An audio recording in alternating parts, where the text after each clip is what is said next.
श्री नरेंद्र गिरी जी का जो मठ है वहाँ पर मैंने पूजा की थी, प्रार्थना की थी। देश में अमन, शांति, भाईचारा, प्यार, मोहब्बत बना रहे, इसके लिए मैंने वहाँ प्रार्थना की थी। तो कुछ देवबंद के उलमाओं को और कटमुल्लाओं को मिर्ची लगी, उनके पेट में दर्द हुआ।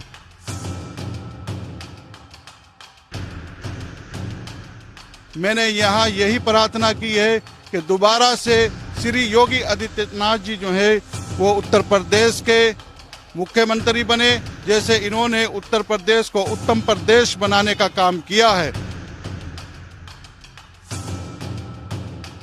लोग आपको कह रहे हैं कि आप झूठे मुसलमान हैं, आप सच्चे मुसलमान नहीं हैं। आखिरकार ये झूठा मुसलमान और सच्चा मुसलमान होता कैसा है? आज तक तो मुझे यही नहीं मालूम हुआ कि झूठा और सच्चा मुसलमान कौन है और मुसलमान कौन है। ये एक संदेह वाली बात इन मौलानाओं ने ही कर रखी है।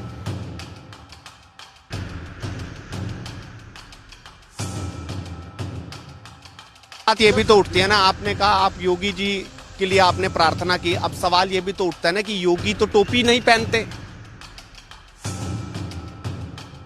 नमस्कार, स्वागत है आपका एडवांस इंडिया पर। मैं हूं नवीन चौहान।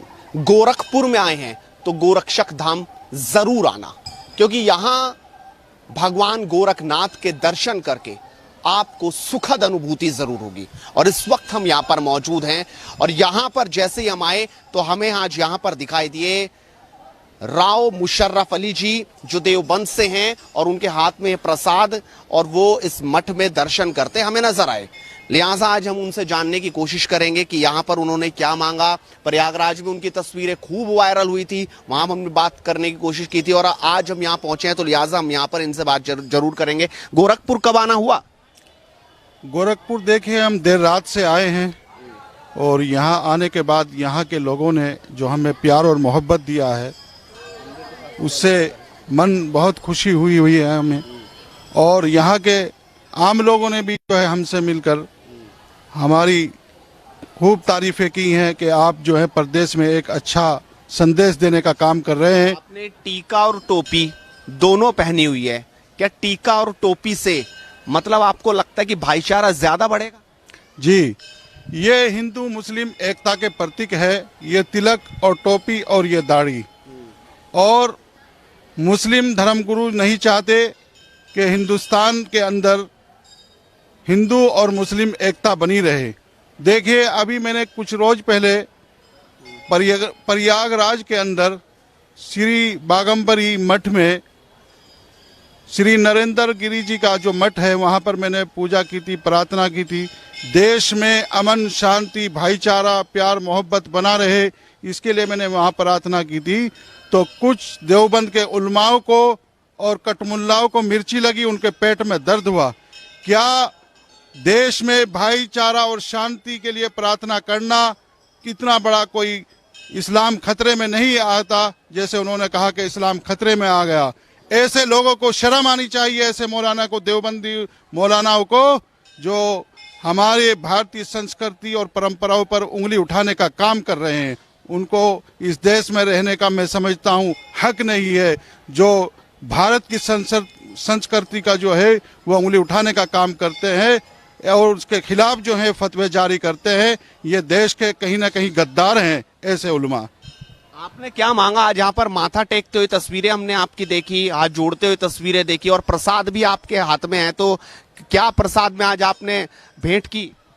देखिए, प्रसाद की जो यहाँ परंपराएं है उस परंपरा और रीति रिवाज के हिसाब से हमने यहाँ पर जो है वो पूजा की है, प्रार्थना की है। और यहाँ का इतिहास रहा है गोरखनाथ मंदिर का, और गोरखनाथ संप्रदाय के जो संत हैं उन्होंने हमेशा जो यहाँ हिंदुस्तान पर मुगल बादशाह लोग हमलावर रहे हैं उनके खिलाफ गोरखनाथ संप्रदाय ने ही सेना तैयार की थी। और महमूद गजनवी जैसे गद्दारों का जो देश पर हमलावर थे उनके खिलाफ सेना तैयार करके उनका मुकाबला किया था।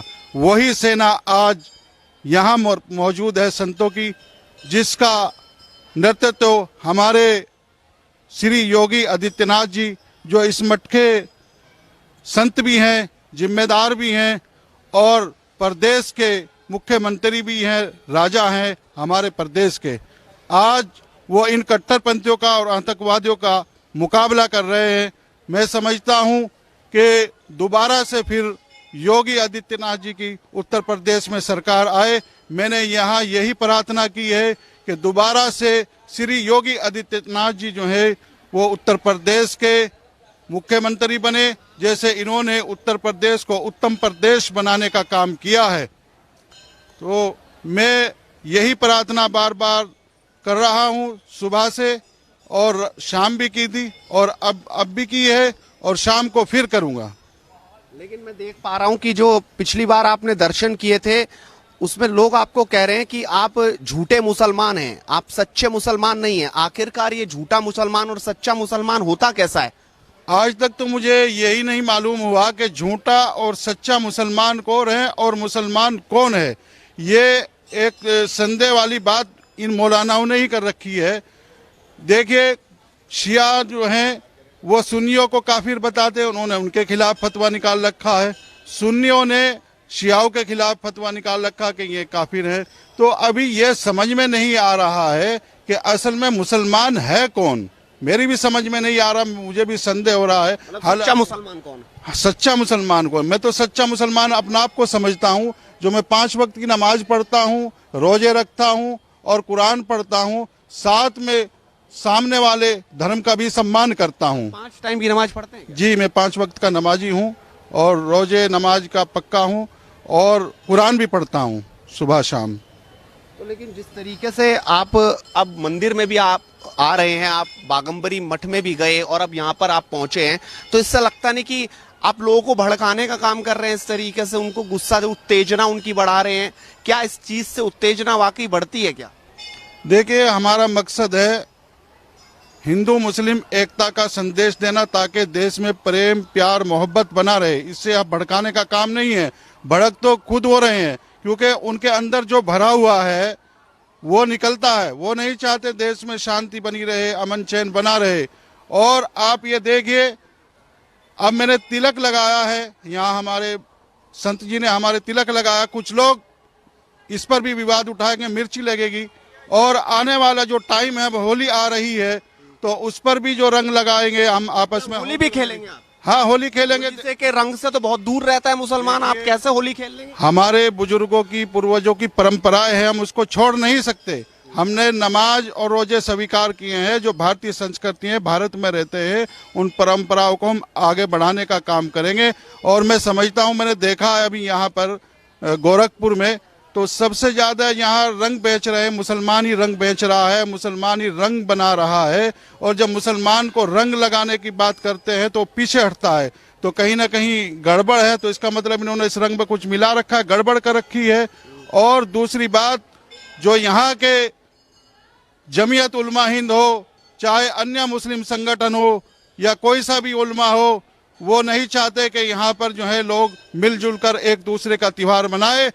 जमीयत उलमा हिंद और मुस्लिम संगठन सिर्फ हिंदू मुस्लिम एकता और सेकुलर होने का सिर्फ ढोंग करते हैं।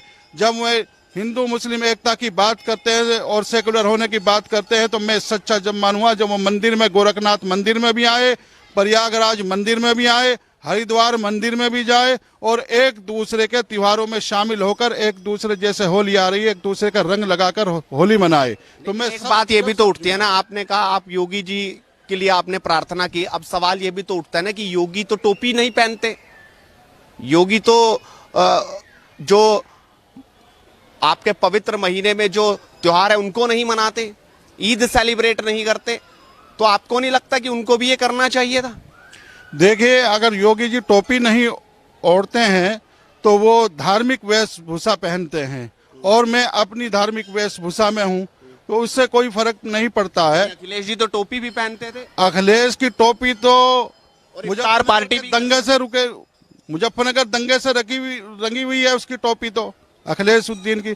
और उसने सारी उम्र का, उसके बाप ने यही किया है, मुलायम सिंह यादव ने और अखिलेश यादव ने, कि मुसलमानों को सिर्फ इफ्तार करा दी, बिरयानी खुद भी खा ली और उनको खुला दी, और टोपी ओढ़ ली सफेद, ढोंगी बन करके, और रुमाल डाल लिया। ये सब ढोंग थे, वोट ठगने के ढोंग हैं उनके दोनों बाप पुतों के, जबकि ऐसा नहीं है। दूसरी बात, वो कहते हैं कि मेरे सपने में श्री कृष्ण जी आते हैं, तो जो इंसान रमजान के महीने में जिस तेल में जो है झोटा और भैंस के पकोड़े तले जाते हैं, उसी तेल में वहां पर आलू के पकोड़े तल करके उनको खिलाए जाते थे अखिलेशुद्दीन को और मुलायम सिंह यादव को।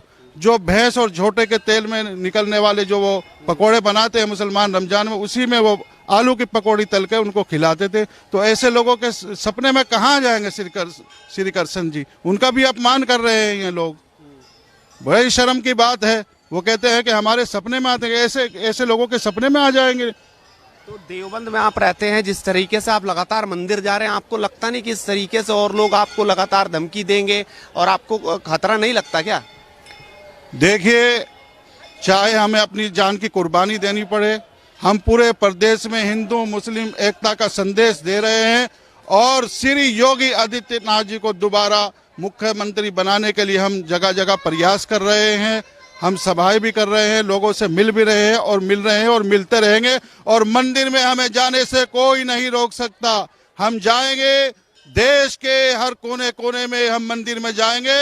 अगर किसी में दम है तो वो रोक करके दिखा दे जी। तो राव मुशर्रफ जी ने अपनी राय रखी कि आखिरकार वो मंदिर में क्यों आते हैं और क्या वो सोचते हैं, क्या वो मांगते हैं। आप भी अपनी राय रखिए और लगातार जुड़ रही है हेडलाइंस इंडिया के साथ, क्योंकि मुद्दे की बात इसी तरीके से बदस्तूर चल रहेगी। नमस्कार।